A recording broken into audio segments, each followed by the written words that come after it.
মাসুমাকে নিয়ে সবাই টানাটানি করতে চায়। কেউ বলে, মা আমার বাসায় চলো। কেউ বলে, আমাদের বাড়িতে বেড়াতে যাবে কি আপা? আবার কেউ বা চা পান বর্জন করে ফেলফেল দৃষ্টিতে মাসুমার দিকে তাকিয়ে আছে। মাসুমা যেন তাদের ভোগের সামগ্রী, চিত্তরঞ্জনের নর্তকী। চা পানের পর্ব শেষ হলে নিয়ে আসা হলো 10-12 লিটার মদের পিপা। এবার চলছে মদ পানের পালা। মাসুমাকে মদ ঢেলে দেওয়ার কথা বললে সে এক অজুহাত দেখিয়ে কেটে পড়ে। মাসুমা পবিত্র হাতে কাফেরদেরকে মদ ঢেলে দিবে, এটা সে বরদাস্ত করতে পারে না বলেই বুদ্ধি করে কেটে পড়ল। ওইসব কুকুরের বাচ্চারা গলা পর্যন্ত মদ পান করে আবল তাবল বকতে আরম্ভ করল। চক্ষুগুলো রক্তবর্ণ ধারণ করেছে। হিতাহিত জ্ঞান হারিয়ে ফেলেছে অনেকেই। আনন্দময় পরিবেশে সময় অতিবাহিত করছে মেহমানরা। এরই মধ্যে পার্শ্ববর্তী এলাকার 7-8 যুবক এসে ঘরে প্রবেশ করে। ওরা এসে দেখল এ যেন একটা পাগলের হাট বসেছে। যুবকগুলো রাশেদের দাওয়াতি মেহমান, এলাকার কমিউনিস্ট চর। যুবকদের ভাগ্যে আর মদ জুটল না, তবে এতক্ষণ তাদের মদের নেশা অনেকটা কমে এসেছে। এখন আজে বাজে গল্পে আসর জমজমাট। রাত প্রায় 12টার কাছাকাছি। গৃহকর্তা কালু মোড়ল ঘরে প্রবেশপূর্বক সবিনয় নিবেদন করলেন, স্যার, রাত তো অনেক হয়ে গেছে, আহারাদি সেরে নিলে ভালো হয়, কারণ খানা ঠান্ডা হয়ে গেলে স্বাদ নষ্ট হয়ে যাবে। মোড়লের কথায় সবাই সম্মতি জ্ঞাপন করলে রাশেদ ও মাসুমা ও ঘর থেকে খানা আনতে লাগলো। রাশেদ তার বন্ধু কমরেড লুলুকে নিয়ে খানা পরিবেশন করছে।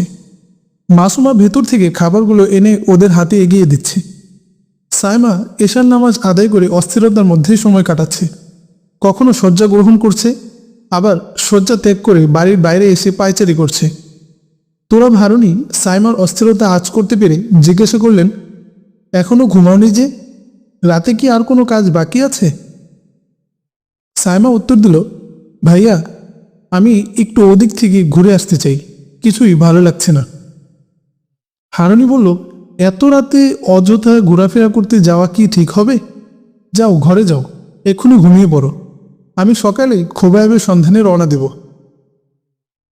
সাইমা হারুনির কথা মতো মিছামিছি ঘুমের ভান করে শয্যা গ্রহণ করল। হারুনি নিজ গৃহে চলে গেলেন। সাইমা চুপি চুপি ক্লাসিনকোভ লোড করে স্কন্দে তুলে নিল আর হাতে নিল একটি গ্রেনেড। এবার আস্তে আস্তে এগিয়ে চলল মাসুমাদের গৃহাভূমিকে। কয়েকবারই পার হলেই মাসুমাদের বাড়ি। সাইমা আস্তে আস্তে মাসুমাদের রান্নাঘরের পেছনের আম্র বৃক্ষের আড়ালে এসে দাঁড়ালো এবং সব কিছু অবলোকন করছে। এমন সময় মাসুমাকে মেহমানখানা থেকে রান্নাঘরের দিকে আসতে দেখে খুব ক্ষীণ স্বরে ডাকল, মাসুমা, মাসুমা, আমি তোমার খোঁজ নিতে এসেছি। সাইমার ডাক প্রথমে বুঝতে পারেনি মাসুমা। হঠাৎ মনুষ্য ছায়ামূর্তি দেখে চমকে উঠল মাসুমা। তারপর সাহসে ভর করে 1 পা 2 পা এগিয়ে আম্র বৃক্ষের নিকট গিয়ে দেখে সাইমা ফিল্ড মার্শালের মতো দাঁড়িয়ে। মাসুমা এই দুঃসময়ে সাইমাকে পেয়ে খুশিতে আত্মহারা। মাসুমা সাইমাকে লক্ষ্য করে বলল, ভাইজান, সরি আপামনি, এত রাতে এখানে কি মনে করে? সাইমা বলল, আরে এত সব আলাপ করার সময় নেই, বলো বলো, শিগগির বলো, প্রোগ্রামের কি করেছো? মাসুমা বলল, থানা থেকে 28 জন কনস্টেবল ও গ্রামের 8 জন পাতি নেতা এসেছে, আর ওদের সাথে আমার পাষাণ্ড পিতা ও ভাত্রা রয়েছে। ওরা সবাই ভোজে লিপ্ত। রাশেদ ভাই আর কমরেড লুলু খানা পরিবেশন করছে। আমি এক্ষুনি কর্ম হাসিলের প্রস্তুতি নিচ্ছি। সাইমা চুপি চুপি বলল, তুমি ওই দেয়ালে আড়ালে দাঁড়িয়ে গ্রেনেড নিক্ষেপ করবে, সাবধান, লক্ষ্যভ্রষ্ট যেন না হয়। আমি এখানেই দাঁড়িয়ে আছি, কেউ যদি অক্ষত বা আহত অবস্থায় পালাতে চেষ্টা করে আমি এখন থেকে ব্রাশফায়ারে ঝাঁঝরা করে দেব। মাসুমা গ্রেনেড হাতে ছুটে গেল দেয়ালের আড়ালে। তারপর দাঁতের সাহায্যে পিন বা রিং খুলে উচ্চারণ করল, ওয়ামা রমাইতা ইদ রমাইতা ওয়ালাকিন্নাল্লাহ রমা। সাথে সাথে গ্রেনেডটা নিক্ষেপ করল আহাররত দুশমনদের উপর। চোখের পলকে বিকট শব্দে গ্রেনেডটি বিস্ফোরিত হয়ে কেড়ে নিল প্রায় সবার প্রাণ। 2-4 জন গুরুতর আহত হয়ে চিৎকার দিয়ে উঠছিল। সাইমা সাথে সাথে ব্রাশফায়ার তাদের শেষ শব্দ থামিয়ে দেয়। তারাও লুটিয়ে পড়ল ভূমিতলে। সাইমা তার অস্ত্রটি একটু দূরে লুকিয়ে রেখে চলে এলো মাসুমাদের আঙ্গিনায়। আকস্মাৎ প্রলয় নিনাদে গ্রামবাসীর নিদ্রা ভেঙে গেল। পুলিশদের নিকট ছিল প্রচুর গোলাবারুদ। গ্রেনেড বিস্ফোরণের সাথে সাথে একযোগে গুলি ছুটতে ছুটতে প্রলয় নিনাদের সৃষ্টি হয়। কোথায় কি ঘটছে গ্রামবাসীরা সহজে বুঝে উঠতে পারছে না। অনেকে মনে করছে ঘরের পেছন থেকে আওয়াজ হচ্ছে, তাই হতবুদ্ধি হয়ে এদিক ওদিক ছোটাছুটি শুরু করলো। হই হল্লা, কান্নাকাটি ও আত্মচিৎকারে ভরে উঠল চারদিক। অশ্বের চিৎকার, কুকুরের ঘেউ ঘেউ শব্দ, মোরগের ডাক, গাধার চিৎকার ও বালক বালিকাদের আর্তনাদে আসমান জমিন প্রকম্পিত। সে দৃশ্য নিজ চোখে না দেখলে কেউ সহজে বুঝতে পারবে না। আগুনের লেলিহান শিখা আর ধূম্রকুণ্ডলী মিশ্রিত হয়ে এক আতঙ্ক সৃষ্টি হলো। মনে হচ্ছে কিয়ামত শুরু হয়েছে।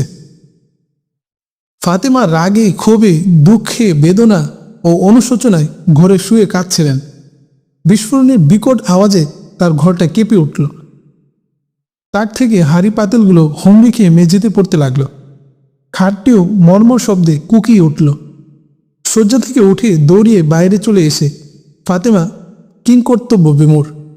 ফাতেমা চিৎকার দিয়ে ডাকতে লাগলেন, মাসুমা, মাসুমা, এ কি হলো? তুই কি জীবিত আছিস মা? মাসুমা দৌড়িয়ে মায়ের নিকট এসে কাঁদতে লাগলো। সাইমা মাসুমাকে খুব সতর্ক করে বলেছিল, সাবধান, জীবন গেলেও এই ঘটনা কাউকে বলা যাবে না, অন্যথায় মহা বিপদ নেমে আসবে পুরো এলাকায়। আর কেউ যদি এ ব্যাপারে কিছু জানতে চায় তবে বলবে। সবাই একসাথে খানা খেয়ে খোঁজ গল্পে লিপ্ত ছিল। এমন সময় একজনের হাতে একটি লাল রঙের লোহার কি যেন ছিল। দেখতে অনেকটা আতা ফলের মতো দাগ কাটা, লেবুর মতো একটু লম্বা। পাশে একটি রিং ছিল। এই বস্তুটা হাতে নিয়ে দেখা দেখি করছিল। আমি যখন চা আনতে রান্নাঘরে যাই তখনই বিকট একটা আওয়াজ শুনতে পেলাম। চেয়ে দেখি ধোঁয়া ও আগুনে পুরো এলাকা ছেয়ে আছে। এতটুকুই আমি দেখেছি। সাইমা মাসুমাকে আরও বলল, আর যতটুকু পারিস তার চেয়ে একটু বেশি কান্নাকাটি করার চেষ্টা করবি, তবে সাবধান, গোপনীয়তা যেন প্রকাশ না পায়, অন্যথায় জীবনে রক্ষা নেই। এই বলে সাইমা হারুনির বাড়ির দিকে চলে যায়। অগ্নিশিখা ও ধূম্রকুণ্ডলী দেখে এলাকার লোকজন ছুটে আসলো মাসুমাদের বাড়িতে। মাসুমা ও তার মা কৃত্রিম অচেতন হয়ে উঠানে পড়ে আছে। লোকজন ভেবেছিল হয়তো মারা গেছে। একজন ওদেরকে ধরে চিৎকার দিয়ে বলল, আরে এরা যে এখনো মরেনি, জীবিত আছে। কেউ মাথায় পানি ঢালছে, কেউ হাত পায়ে তেল মালিশ করছে। অন্য লোকেরা মেহমানখানার আগুন নিভানোর জন্য চেষ্টা করছে। আগুন নিভাতে পারলেও আসবাবপত্র রক্ষা করা সম্ভব হয়নি। তাছাড়া লাশগুলো পুড়ে কয়লা হয়ে গেছে। মনে হচ্ছে যেন শ্মশানে পরিণত হয়েছে। মাসুমার হুঁশ ফিরে এলে উক্ত ঘটনার বর্ণনা দিল। ইসলামপ্রিয় জনগণের অন্তরে উক্ত ঘটনায় আনন্দের ঢেউ খেলতে লাগলো। কেউ বলল, ওদের অস্ত্রই ওদের জীবন কেড়ে নিয়েছে। আবার কেউ বলছে, পরের জন্য গোড় খনন করলে নিজেকেই সেই গড়ে যেতে হয়। কেউ বলছে, এটা আর কিছু নয়, আল্লাহর গজব। এলাকার গণ্যমান্য লোকজন জড়ো হয়ে পরামর্শ করলেন যে এই মর্মান্তিক দুর্ঘটনা নিয়ে বসে থাকা ঠিক হবে না, এখনই প্রশাসনের গোচরে দেওয়া দরকার। সবাই এতে একমত হলেন। তারপর তিনজন এ সংবাদ নিয়ে রাতেই চলে গেলেন থানায়। থানা সংবাদ পেয়ে সাথে সাথে পুলিশ ও সেনাবাহিনীর বিশাল এক টিম নিয়ে পরিদর্শনের জন্য চলে এলো ঘটনাস্থলে। গাড়িগুলো পার্কিং করা হলো মাসুমাদের বাড়ির দহলিজে। সারা রাত চলল নানা ধরনের পরীক্ষা নিরীক্ষা। মাসুমার জবানবন্দিও এরা রেকর্ড করলো। শেষ পর্যন্ত রিপোর্ট তৈরি হলো, অসতর্কতাবশত গ্রেনেড নাড়াচড়া করার কারণে বিস্ফোরিত হয়ে এই দুর্ঘটনার সূত্রপাত হয়েছে। তারা পোড়া লাশগুলো গাড়িতে তুলে থানায় নিয়ে গেল। পরদিন ভোরেই সংবাদ ছড়িয়ে পড়ল চতুর্দিকে। ছুটে এলো সাংবাদিক ও ফটোগ্রাফারগণ। তাছাড়া এমপি, ডিসি ও ম্যাজিস্ট্রেট সহ সব কর্মকর্তারা এসে হাজির। আসলেন এলাকার নেতা পাতিনেতারাও। সকলেই সমবেদনা প্রকাশ করছেন। এদিকে সুচতুর সাইমা বিধ্বস্ত পরিবারের জন্য আর্থিক সাহায্য চেয়ে এমপি ও ডিসি সাহেবের বরাবর দুটি দরখাস্ত লিখে মাসুমা হাতে দিয়ে বলল, এই দুটি দরখাস্ত তুমি নিজ হাতে তাদেরকে দেবে। দেওয়ার সময় যেন তোমার চোখ থেকে ফোটায় ফোটায় অশ্রু ঝরতে থাকে। তোমাকে যেন ওরা দেখতে পায় অনাথিনী, হতভাগিনী ও দুঃখিনীর বেশে। তোমার কান্নায় যেন সকলের পাষাণ অন্তর কেঁদে ওঠে। তা না হলে পরিস্থিতি উল্টো দিকে গড়াতে পারে। এখানে রয়েছে অনেক গুপ্তচর, এরা কিন্তু খুব সতর্কতার সাথে সব পর্যবেক্ষণ করছে। মাসুমা সাধারণ পোশাক পরিধান করে, অলকগুচ্ছ এলোমেলো করে, ছেঁড়া ওড়নিতে মাথা ঢেকে এক উন্মাদিনীর বেশে দরখাস্ত দুটি কর্মকর্তাদের কাছে হস্তান্তর করে কান্নায় ভেঙে পড়ল। মাসুমার কান্নায় উপস্থিত জনতার চোখে অশ্রুর বন্যা বইতে লাগল। কেউ স্থির থাকতে পারেনি। একে তো মর্মান্তিক দুর্ঘটনার বিভৎস চিত্র, অন্যদিকে এই পরিবারটির করুণ পরিণতি। পুরুষ লোক বলতে কেউ নেই, ওদের উপর ছায়া ধরবে এমন কেউ নেই সংসারে। সুখে দুঃখে এগিয়ে আসার এমন কেউ আর রইল না। দুজন ব্যক্তি জীবিত আছে এ পরিবারে, আর তারা দুজনই মহিলা, সকলেই মর্মাহত। এই সংসার দেখাশোনার গুরু দায়িত্ব কে কাঁধে তুলে নেবে সে লোকের অভাব। কে কাকে কতদিন দেখবে এসব চিন্তায় সকলেই চিন্তিত। মাননীয় এমপি ও ডিসি সাহেব দরখাস্ত দুটি মনে মনে পড়তে শুরু করলেন। এলাকার লোকজন অপলক নেত্রে চেয়ে আছেন জেলা প্রশাসক ও এসপি সাহেবের নয়নাভিমুখে। উভয়ের চোখে অশ্রুর রেখা। উপস্থিত জনতার মধ্যে থেকে কে যেন বলে উঠল, স্যার, দরখাস্তের বিষয়বস্তু জানতে চাই, দয়া করে জানালে ভালো হয়। এমপি সাহেব দাঁড়িয়ে বললেন, এ অসহায় পরিবারের নিরাপত্তা ও মৌলিক চাহিদা পূরণের জন্য এ দরখাস্ত পেশ করা হয়েছে। উপস্থিত লোকেরা অধীর আগ্রহে তাদের মুখ থেকে নগদ একটা কিছু জানতে চাইলে এমপি সাহেব বললেন, এই পরিবারের জন্য নগদ $10,000 আমি ব্যক্তিগতভাবে প্রদান করব। $10,000 একটি চেক মাসুমার হাতে দিয়ে বললেন, সরকারিভাবে আরও কিছু করার চেষ্টা করব। জেলা প্রশাসক দাঁড়িয়ে বললেন, আমার ফান্ড থেকে এই অসহায় পরিবারটির জন্য $5,000 অনুদান মঞ্জুর করা হলো। আগামী 3 দিনের মধ্যে থানা কমিউনিস্ট নেতা যেন আমার অফিস থেকে ডলার নিয়ে আসেন, আর স্থানীয় ব্যাংকে একটা অ্যাকাউন্ট খুলে সেখানে যেন টাকাগুলো জমা রাখা হয়, তাদের প্রয়োজন মতো তুলে যেন খরচ করতে পারে। ডিসি সাহেব মাসুমাকে কাছে ডেকে এনে মাথায় হাত বুলিয়ে বললেন, মা, তোমার লেখাপড়ার যাবতীয় খরচ প্রতি মাসে আমি নিজেই পাঠিয়ে দেব, তুমি ভালোভাবে লেখাপড়া করতে থাকো। তিনি স্থানীয় বলশেবিক নেতাদেরকে বললেন, আপনারা এই পরিবারটির প্রতি সুনজর রাখবেন, যদি অপ্রীতিকর কোনো কিছু শুনি তবে চূড়ান্ত অ্যাকশন নেব। তিনি মাসুমাকে আরও বললেন, বেটি, মাঝে মধ্যে তোমার আম্মিকে নিয়ে আমার বাসায় বেড়াতে যেও, যদি কোনো অসুবিধা হয় তখনই আমাকে অবগত করবে, আমি তা দেখব। এ বলে তারা নিজ নিজ গাড়ি হাঁকিয়ে চলে গেলেন। এলাকার লোকজনও নিজ নিজ বাড়ি চলে গেল। আমি অশ্বারোহী মুজাহিদকে সবিনয়ে নিবেদন করলাম, ভাইজান, এখান থেকে রণাঙ্গন কত দূর? আপনার সাথে ওখানে যাওয়া যাবে কি? অশ্বারোহী বিস্মিত কণ্ঠে বললেন, ভাই, তোমার পরিচয় কি? আমি আমার সঠিক পরিচয় দিতে গিয়ে বললাম, আমার নাম খুবাইব, নিবাস আলমা আতায়, অন্তর্গত জাম্বুলে। আমার আব্বা আলমা আত্মার ঐতিহ্যবাহী বিদ্যাপীঠ জামিউল উলুম বিশ্ববিদ্যালয়ের মহাপরিচালক ছিলেন। বলশেবিকরা তাকে অত্যন্ত নির্মমভাবে শহীদ করে দিয়েছে। এতটুকু বলে আমি আমার বিভিন্ন সফল অভিযানের কথা এক এক করে বর্ণনা করলাম। সাইমা মালাকানির কথা, আমির সাহেব ও জাফর ভাইয়ের অভিযান এবং উভয়ের শাহাদাতের কথা খুলে বললাম। অশ্বারোহী অত্যন্ত দুঃসাহসী ও বিচক্ষণ একজন মুজাহিদ। তিনি সহজে আমার কথাগুলো মেনে নেবে বা বিশ্বাস করবে এমনটি নন। তিনি আমার আপাদমস্তক খুব ভালোভাবে অবলোকন করতে লাগলেন। অভিযানগুলোর কথা তিনি আগেই পত্রপত্রিকা, রেডিও এবং লোকমুখে শুনেছেন। এমনকি শহীদ কমান্ডার আনোয়ার পাশা রহমতুল্লাহ নাকি মুজাহিদদের বলেছেন, তোমাদের আরও একটি দুঃসাহসী কাফেলা জিহাদ করছেন। সে কাফেলার সেনাপতিকে পেলে নিশ্চয়ই আমরা ঐক্যবদ্ধভাবে আরও কঠিন অভিযান চালাতে পারতাম।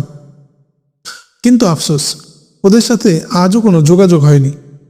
প্রবীণ অশ্বারোহী আমাকে হাতের ইশারায় আরও একটু নিকটে নিয়ে জিজ্ঞেস করলেন, বৎস, অভিযানগুলোর কথা যা বলেছ তা সত্য।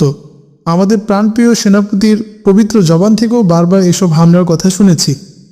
তবে তোমাকে দেখে তা মনে হচ্ছে না, কারণ তোমার আপাদমস্তকে কমিউনিজমের নিদর্শন বিরাজ করছে। তাছাড়া এই অল্প বয়সে এইসব অভিযান চালানো তোমার পক্ষে কি করে সম্ভব তা একজন সমরবিদ মেনে নিতে পারে না।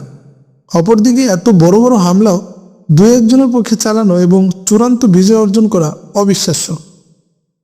আমি উত্তর বললাম, মোহতারাম, আপনার ধারণা পবিত্র কালামের সাথে সামঞ্জস্যপূর্ণ নয়। আপনি কি সূরা বাকারার 249 নং আয়াতটি পাঠ করেননি? অল্প সংখ্যক দুর্বল ইমানদার জালুতের বিশাল শক্তিশালী বাহিনীকে ধরাশয়ী করেছিল, আর দাউদ জালুতকে হত্যা করেছিল আল্লাহর হুকুমে। আল্লাহ যদি ক্ষুদ্র ও তুচ্ছ কাফেলার প্রতি রাজি থাকেন, তার সাহায্য আর অনুগ্রহ যদি সামেলে হাল হয়ে যায়, তবে অসম্ভবও সম্ভব হতে পারে। আমার কথা শুনে অশ্বারোহী আবার প্রশ্ন করলেন, বৎস, তোমার কথা সত্য, তবে ফতোয়া তো বাহ্যিক অবস্থার উপর হয়ে থাকে। আমি বেশভূষায় তোমাকে কি করে একজন মুজাহিদ জ্ঞান করতে পারি, বলো।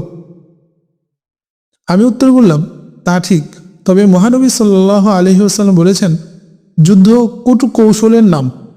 সে হিসেবেই এই মুহূর্তে আমার বেশভূষা এমন দেখাচ্ছে। তারপর আমি এক এক করে 2-3 জন মেজর ও জেনারেলের পরিচয়পত্র বের করে তার হাতে দিলাম। তিনি সেগুলো ভালোভাবে দেখে মুচকে হাসলেন। আমাদের কথোপকথন হচ্ছিল সিপাহী আনোয়ার পাশার আখেরি বার্তা পৌঁছিয়ে রণাঙ্গনে ফেরার পথে এক বৃক্ষের ছায়ার নিচে দাঁড়িয়ে। রাস্তাটি নিরিবিলি নয়, বহু লোকজন এই রাস্তায় যাতায়াত করে অনেক গাড়ি ঘোড়াও। হঠাৎ সাইরেন বাজিয়ে একটি দ্রুতগামী গাড়ি এদিকে অগ্রসর হচ্ছিল। মনে হচ্ছিল কোনো শক্তিশালী দুশ্মন এ পথে আসছে, সাথে আসছে দেহরক্ষীর গাড়ি বহর। তাই সাইরেনের আওয়াজ কানে আসার সাথে সাথে আমাকে বললেন, খাতরা খাতরা। এই বলে তিনি দ্রুত অশ্ব নিয়ে ঊর্ধ্বশ্বাসে পালালেন। খাতরা খাতরা উচ্চারণে আমি বুঝলাম হয়তো আর রক্ষা নেই, তাই আমিও দ্রুত পালানোর চেষ্টা করলাম। কিন্তু এতক্ষণে গাড়িবহর আমার নিকটে এসে থেমে গেল। সাথে সাথে কয়েকটি ফাঁকা গুলির আওয়াজ আমার দুদিক দিয়ে চলে গেল। আমি শুয়ে পড়ার চিন্তা করেও দাঁড়িয়ে রইলাম, কারণ শুয়ে পড়লে হয়তো ওরা বুঝবে আমি প্রশিক্ষণপ্রাপ্ত মুজাহিদ। দাঁড়ানোর সাথে সাথে 2 জন লাল ফৌজ আমাকে গ্রেফতার করে নিয়ে গেল গাড়িতে। আমাকে গাড়িতে তুলে পূর্বের ন্যায় সাইরেন বাজিয়ে দ্রুত বেগে ছুটে চলল। একটি পতাকাবাহী শ্বেতবর্ণের প্রাইভেট কারকে কেন্দ্র করে সম্মুখে পশ্চাতে 3-3টি সেনাবাহিনীর গাড়ি ছিল। প্রত্যেক গাড়িতেই ছিল অত্যাধুনিক অস্ত্রশস্ত্র। পরে জানতে পারলাম প্রাইভেট কারটি ছিল লেনিনের একান্ত সহকর্মী মিস্টার কলিনের। তিনি রাজধানী আলমাআতা থেকে আসছেন, যাবেন মিলিউল্ড শহরে, তাই নিরাপত্তার জন্য সেনাবাহিনীর তত্ত্বাবধানে চলছেন। একজন সেনা অফিসার আমাকে জিজ্ঞেস করলেন, তোমার পরিচয় কি খোকা? আমি বললাম, স্যার, আমার নাম কমরেড খোবাইব, বাড়ি জাম্বুলে, লেখাপড়া করি আলমাআতা কলেজে। অফিসার আবার প্রশ্ন করলেন, জাম্বুল তো বহুদূর, এখানে আসলে কেন? আমি উত্তর দিলাম, স্যার, আমার এক বন্ধুর বাড়িতে বেড়াতে এসেছিলাম। যে লোকটির সাথে আলাপ করছিলে, লোকটি কে এবং তার সাথে কি আলাপ করছিলে সত্য করে বলো, তা না হলে গাড়ির চাকায় পিষ্ট করে ফেলব, অফিসার বলল। আমি ভয়ে কেঁপে কেঁপে বললাম, স্যার, অশ্বারোহী আমাকে ডেকে তুর্কমেনিস্তানের রাজধানী আসকাবাদ যাওয়ার রাস্তা জিজ্ঞেস করছিল। আমি বলতে না বলতে কেন যেন লোকটি পালাও পালাও বলে পালিয়ে যায়। তার কথা মতো আমিও পালাতে চাচ্ছিলাম। সে কি আনোয়ার পাশার অশ্বারোহী লোক নয়? অফিসার জিজ্ঞেস করে। জি স্যার। সে কি একজন মুজাহিদ? স্যার, মুজাহিদ নাম শুনেছি বটে, কিন্তু কোনোদিন দেখার সুযোগ হয়নি। তবে লোকটার প্রতি আমার সন্দেহ ছিল প্রচুর। বিচক্ষণ ও অস্ত্রচালনায় দক্ষ এমন লোক দ্বিতীয়টি আর দেখিনি। এবার অফিসার অন্যজনকে উদ্দেশ্য করে বললেন, ছেলেটির কথা অক্ষরে অক্ষরে সত্য। এই এলাকায় মুজাহিদদের তৎপরতা অনেক পূর্ব থেকেই শুনে আসছি, আজ তা সচক্ষে দেখে গেলাম। এসব এলাকায় অভিযান চালিয়ে সফল হওয়া যাবে তা আশা করা যায় না, তবে এসব এলাকায় বিপুল সংখ্যক কমান্ডো অভিযান চালাতে পারলে হয়তো কিছুটা সাফল্য লাভ করা যেত। অফিসে গিয়ে আমরা চূড়ান্ত সিদ্ধান্তে পৌঁছব। জোহরের সময় গড়িয়ে যাচ্ছে, এখনও নামাজ পড়া হয়নি। কিছুক্ষণ পরেই ওয়াক্ত বিদায় নেবে। আমি খুব অস্থিরতা বোধ করছিলাম। তাছাড়া মর্মে মর্মে আনোয়ার পাশা শাহাদাতের অসহনীয় যন্ত্রণা অনুভব করছিলাম। দীর্ঘদিনের আশা আকাঙ্ক্ষা, প্রচেষ্টা আর পুঞ্জীভূত উদ্দীপনা আকস্মাৎ এক ঝঞ্ঝাবায়ু যেন উড়িয়ে নিয়ে গেল। আমার অজান্তে বিষমাখা তীর যেন আমার কলিজা বিদীর্ণ করে ওপরে চলে গেল। যেন কোনো অবাঞ্ছিত শিকারী হৃদয়ে লালিত কস্তুরী ভাণ্ডারী আমাকে বধ করে হরণ করে নিয়ে গেল। আমি এমনই এক মর্মবেদনায় অস্থিরতার পারাবারে সাঁতার কাটছিলাম। অফিসার আমার দিকে তাকিয়ে কি যেন ভাবলেন, তারপর আমাকে জিজ্ঞাসা করলেন, ওহে যুবক, মনে হয় তুমি কি যেন ভাবছ। আমি বললাম, স্যার, অনাকাঙ্ক্ষিত গ্রেফতারি আমাকে ব্যথিত করে তুলছে। বারবার আমার আম্মার কথা মনে পড়ছে। অনিশ্চিত ভবিষ্যতের দিকে এগিয়ে যাচ্ছি। এই মর্মবেদনায় আমার তনু মন চুরমার হয়ে যাচ্ছে। অফিসার হঠাৎ আমার দিকে চোখ ফিরিয়ে গগন ফাটা এক ধমক দিয়ে বলল, অশ্বারোহী যুবকের সাথে তোমার গভীর সম্পর্ক রয়েছে। অশ্বারোহী আর কেউ নয়, আনোয়ার পাশা মুজাহিদ। কাজেই তোমাকে মাটির তলে জীবন্ত পুঁতে ফেলব। অফিসারের ধমকে আমি আরও ভয় পেয়ে গেলাম। শরীরের কম্পন ক্রমশই বৃদ্ধি পেতে লাগলো। আমি অন্য কোনো উপায় না দেখে এই অন্তিম মুহূর্তে আল্লাহর নাম স্মরণ করতে লাগলাম। অনেক বন বাদার মাঠঘাট পেরিয়ে গাড়িবহর এগিয়ে চলছে। কোথাও বিরাম নেই, বিশ্রাম নেই। মিস্টার কলিন তার আরও দুজন বন্ধুকে নিয়ে মিলিউন্ডে যাবেন এক জনসভার প্রধান অতিথি হিসেবে। সেখানে লক্ষ জনতার বিশাল সভা। রাস্তায় রাস্তায় মোড়ে মোড়ে নিরাপত্তা খুব জোরদার করা হয়েছে। মাঝে মাঝে তোরণ নির্মাণ করা হয়েছে। অভ্যন্তরীণ ব্যবস্থাও করা হয়েছে জায়গায় জায়গায়। মিস্টার কলিন 2-1 মিনিট গাড়ি থামিয়ে হাত নাড়িয়ে অভ্যর্থনা গ্রহণ করে চলছেন। অশ্বারোহী আবু সুফিয়ান দূর থেকে ঘাড় ফিরিয়ে আমার গ্রেফতারের দৃশ্য দেখছিলেন। এ দৃশ্য তাকে মর্মাহত করে তুলল।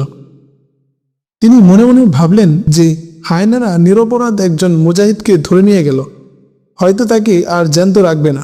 অসহায় ভাইটির মুক্তির জন্য কোনো চেষ্টা না করলে এটা হবে অমানবিক ও কাপুরুষতা। এসব ভেবে একটি গ্রুপের নিকট ওয়্যারলেসে জানিয়ে দিলেন যে একটি গাড়িবহর মিলিয়নদের দিকে এগিয়ে আসছে। সাইরেন বাজানো গাড়িটিতে ওরা একজন তরুণ মুজাহিদকে বন্দি করে তুলে নিয়েছে। নিশানধারী সাদা গাড়িতে হয়তো কোনো নামকরা কমিউনিস্ট নেতা থাকতে পারে।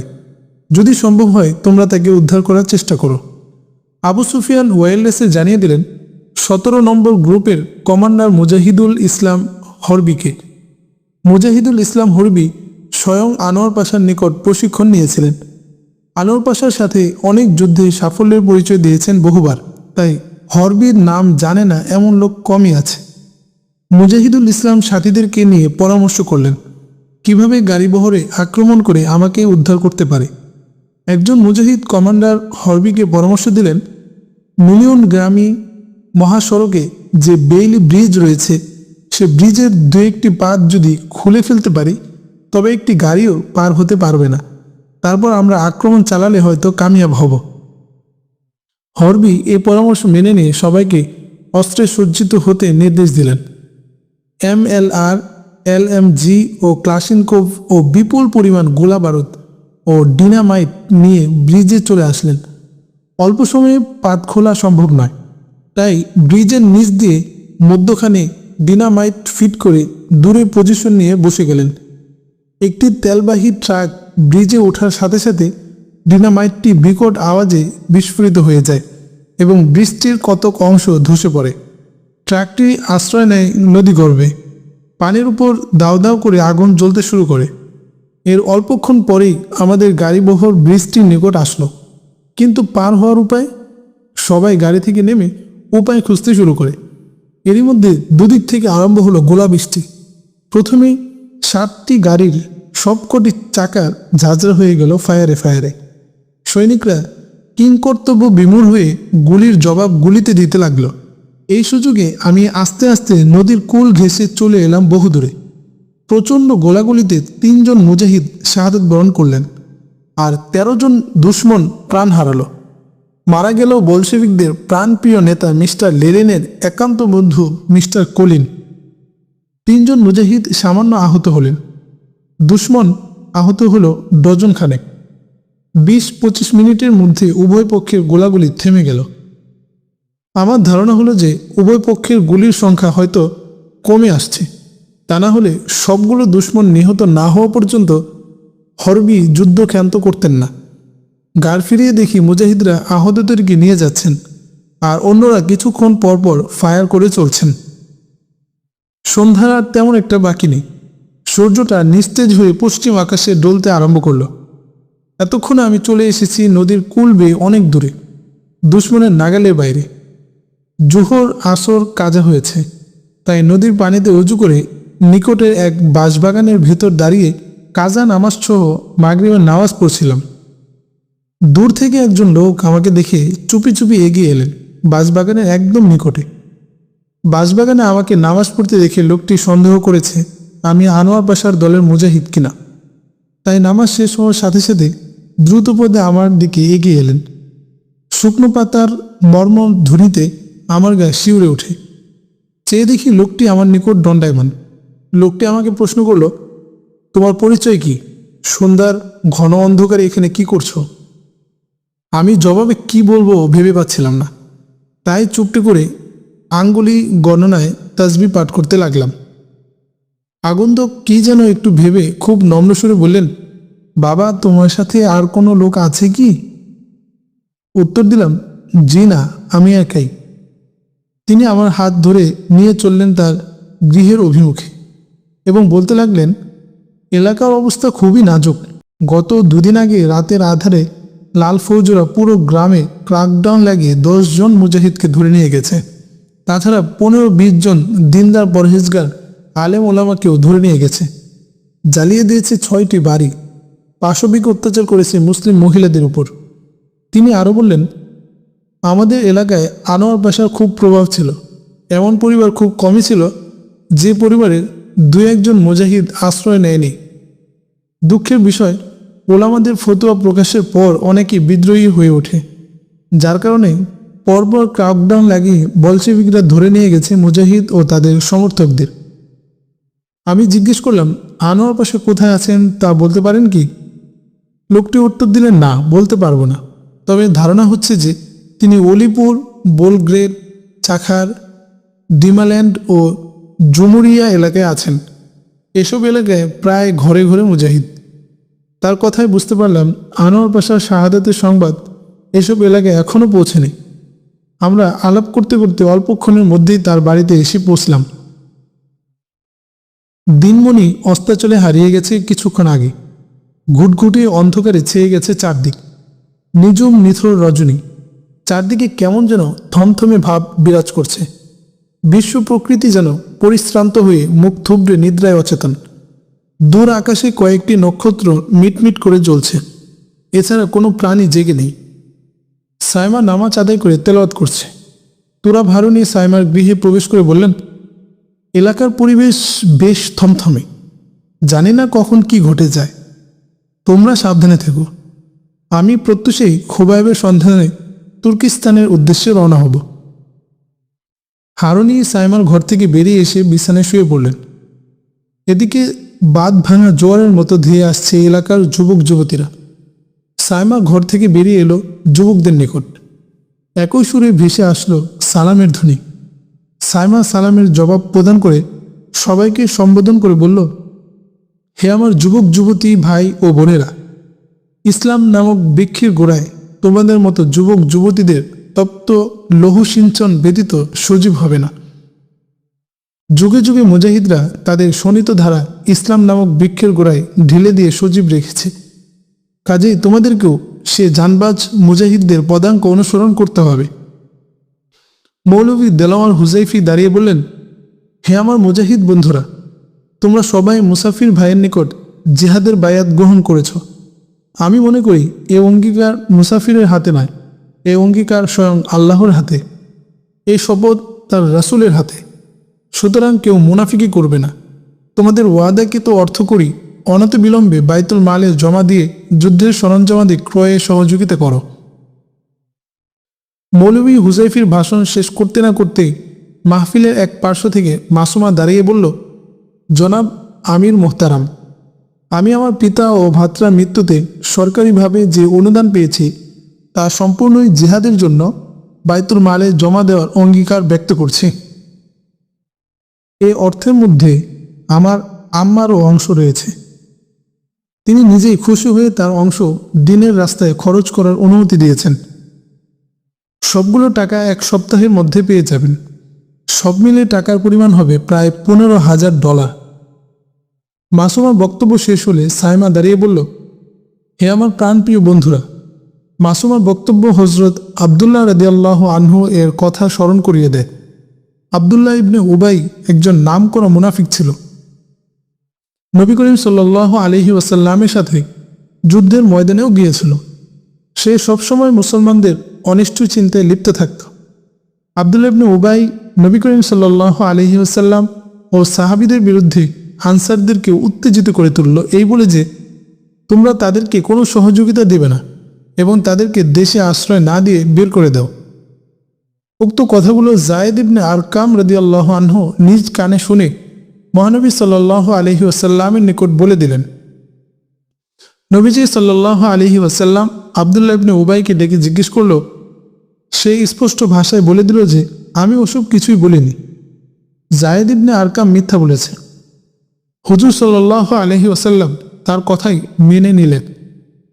এদিকে হযরত ওমর রাদিয়াল্লাহু আনহু আরজ করলেন, হে আমার নবী, আপনি হুকুম দিন, আমি এক্ষুনি মিথ্যাবাদী পাপিষ্ঠ আব্দুল্লাহ ইবনে উবাইকে হত্যা করে প্রতিশোধ গ্রহণ করি।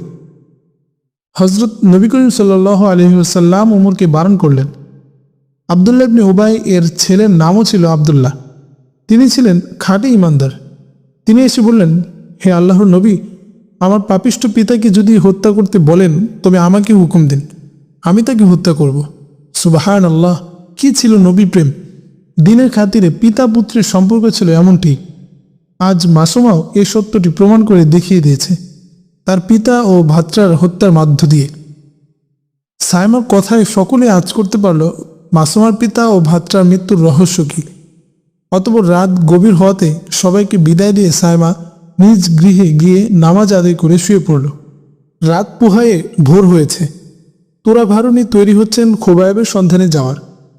খোবায়েবের বৃদ্ধা জননী এসে হারুনিকে বললেন, বাবা, তুর্কিস্তান তো অনেক দূরের পথ, দেশের অবস্থা ভালো নয়, খুব সাবধানে পথ চলবে আর বেশি বেশি করে আল্লাহকে স্মরণ করবে।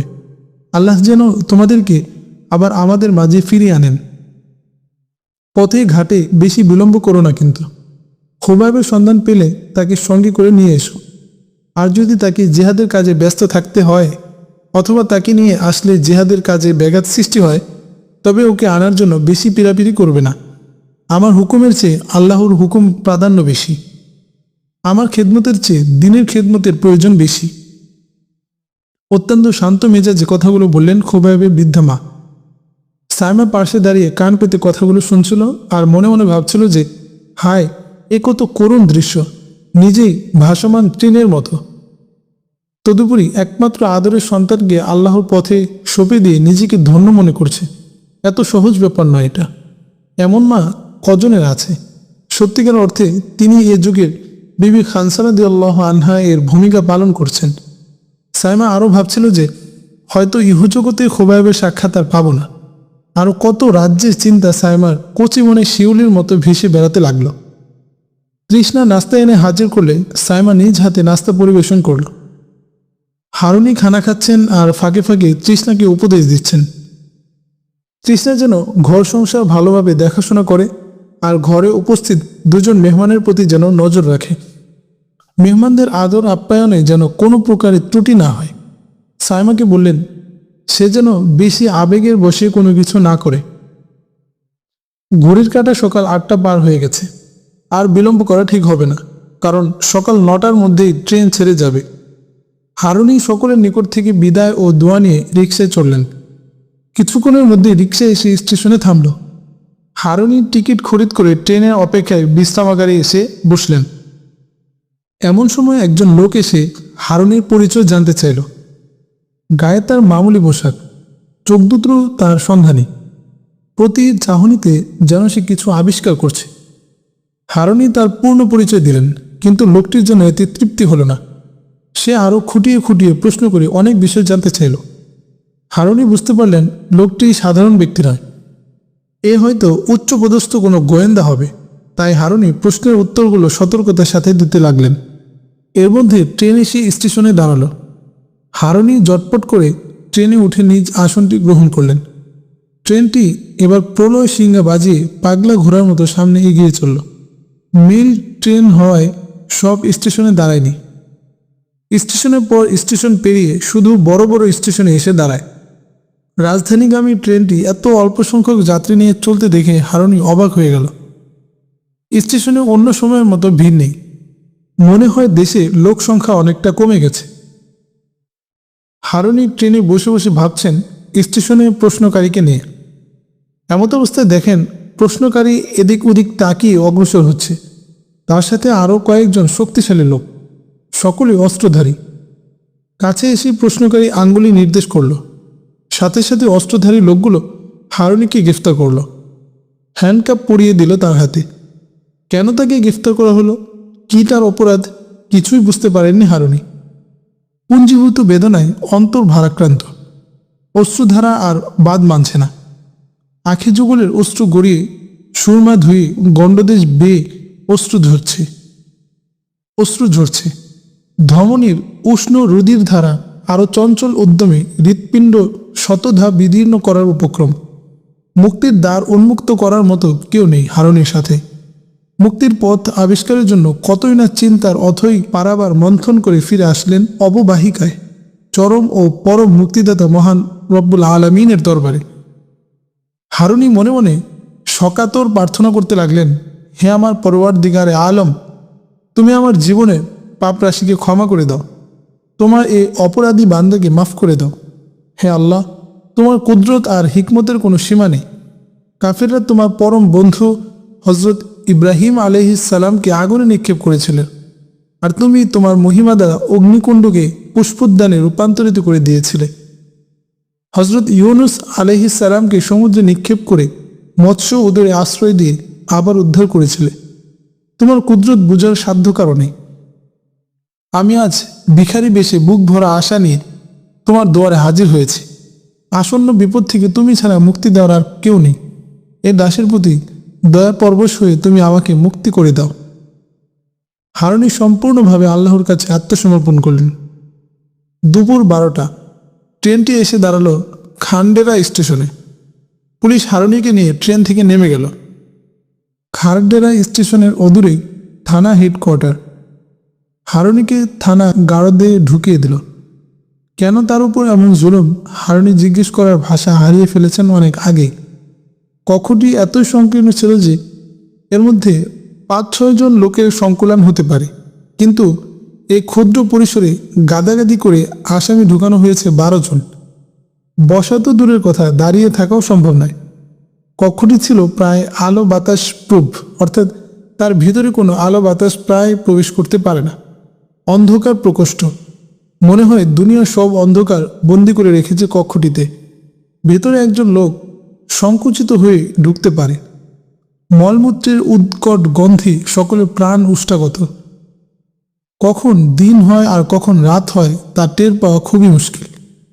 এই কক্ষটিতে কেউ 4-5 দিন, কেউ 8-10 দিন যাবৎ ইমানে পরীক্ষা দিতে চলছে। এর আগেও নাকি কয়েকজন ছিল। তাদের মধ্যে থেকে কেউ পরপারে পাড়ি জমিয়েছেন, আবার কাউকে পাগল আখ্যা দিয়ে বের করে দেওয়া হয়েছে। এই 12 জনের মধ্যে কেউ তাদের গ্রেফতারের কারণ জানে না। বন্দীদের মধ্যে বেশিরভাগ লোকই ছিলেন আলেম। অন্ধকারের কারণে হারুনি প্রথমে তাদেরকে চিনতে পারেনি। সকলের চেহারা অস্পষ্ট দেখা যাচ্ছিল। দীর্ঘক্ষণ আধারের সাথে সম্পর্ক হওয়ার পর একটু একটু দৃষ্টিগোচর হওয়ায় আশপাশের 2-1 জনকে কিছু প্রশ্ন করেন। এরই মধ্যে হারুনি বন্দীদের পরিচয় জানতে পারেন। তাদের চোখ থেকে ফোঁটায় ফোঁটায় অশ্রু ঝরছিল। কারো মুখে ছিল না কোনো ভাষা, ছিল না হাসি। শোকাতুর বন্দীদের নেত্র যুগলে ভেসে উঠছিল দিগন্ত বিস্তৃত সমুদ্র বৃক্ষের অফুরন্ত বেদনার তরঙ্গমালা। ঘন নীলাভ উর্মিমালা সগর্বে মাথা উঁচু করে কোথায় কোন সুদূরে যেন চলেছে তার কোনো ইয়ত্তা নেই। হারুনি খুঁটিয়ে খুঁটিয়ে 2-1 জনকে প্রশ্ন করলেন, আপনাদের দাড়ি মুন্ডানো দেখছি, আবার কথাবার্তায় আলেম বলে মনে হয়, তার কারণটা জানতে পারি কি? বন্দীদের মধ্য থেকে একজন কেঁদে কেঁদে উত্তর দিল, ভাইজান, আমরা সবাই ইমানের ছাত্র।